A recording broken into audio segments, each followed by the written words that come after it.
Good morning student, स्वागत है आपका भजनपाल भाटी इंटर कॉलेज के डिजिटल वर्ल्ड में। मैंने कल की वीडियो में मैंने आपको छंद पढ़ाए, यानी छंद के बारे में जानकारी दी थी। छंद के प्रकार, कितने प्रकार के छंद होते हैं, और उसके बाद मैंने आपको बताया था छंद के तत्व। तो उसमें मैंने केवल आपको दो ही तत्व बताए थे उस समय, वर्ण और दीर्घ। वर्ण दो प्रकार के होते हैं, दीर्घ और लघु, ठीक है ना। उसके बाद के जो तत्व हैं वो इस प्रकार होंगे, यति या विराम। इस यानी छंद के प्रत्येक चरण में उच्चारण करते समय, यानी उस छंद को पढ़ते समय मध्य में यानी बीच में या अंत में जो विराम होता है, यानी रुकना पड़ जाता है, तो उसे गति या विराम कहते हैं। नंबर 2 इसका तत्व होगा, वो होगा मात्रा।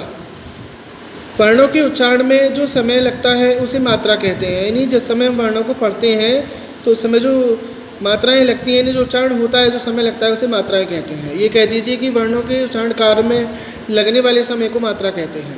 पाद या चारण दोनों का जो अर्थ है वो एक ही है, उसे पैर कहते हैं। चारण यानी चरण हो गया।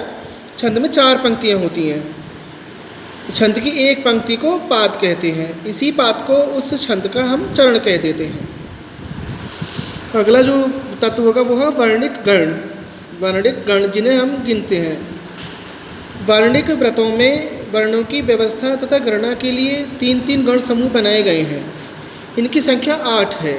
तो मैंने यहाँ पर इन वर्णों की तालिका बनाई है, आप उसे समझेंगे। सबसे पहले नाम लिखे हैं हमने, उसके बाद लघु संख्या, फिर रेखा रूप, फिर वर्ण रूप, और उसके बाद उदाहरण।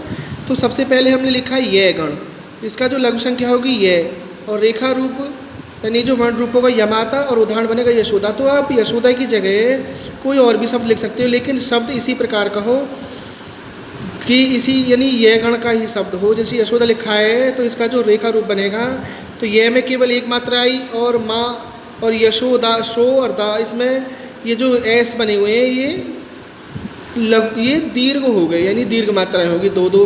तो 1 2 और 1 3 और 2 5, इसका जो मात्रा गिनी जाएंगी वो 5 हो जाएंगी।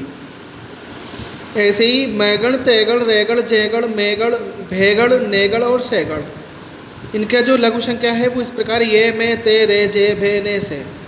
और इनके वर्णिक व्रत होंगे यमाता, मातारा, ताराज, राजभा, जबान, भानस, नर्सल और शलगा। तो हमने ये किस प्रकार से बनाया, जैसे हमने यमाता लिखी है तो यमाता के बाद जो बीच का जो वर्ण है माँ, इसको ले लिया और पीछे ले रही माँ तारा, इस तरीके से। फिर इसमें ता से ले लिया, फिर ताराज, फिर रा से राजभा, फिर जैसे जय से जय ले लिया, जय भा, फिर नेगड़ ले लिया, फिर भय से भा अनस, इस तरीके से कर लिया। इसके उदाहरण इस प्रकार होगी यशोदा, राजाज्ञा, आकाश की जगह कोई और भी नाम आप लिख सकते हो, लेकिन गण जो है यानी जो मात्राएं हैं वो बदले नहीं।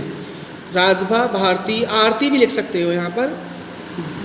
जबान यानी नवीन, प्रवीण, और भी लिख सकते हो। भानस में भारत, आरत, ठीक है नहीं, कायर भी लिख सकते हैं। ऐसे ही कमल, अलग, सलग, ऐसे सलगा, अबला, नबला, इस तरीके से हम शब्दों को लिख सकते हैं। अब इन गणों का रूप जानने के लिए ये सूत्र है, ये जो गण है इनका जो रूप जानने के लिए, तो उसके लिए एक सूत्र है यमाता, राज, भान, शलगा। इसी के आधार पर, इन सूत्रों के आधार पर हम इन गणों के रूप को पहचान सकते हैं और इनकी मात्राओं को बड़े आसानी से गिन सकते हैं। तो केवल ये आपको समझाने के लिए हैं। इसके बाद जो आपके कोर्स में जो छंद होंगे उसे मैं आपको कल समझाऊंगा। तब तक के लिए धन्यवाद।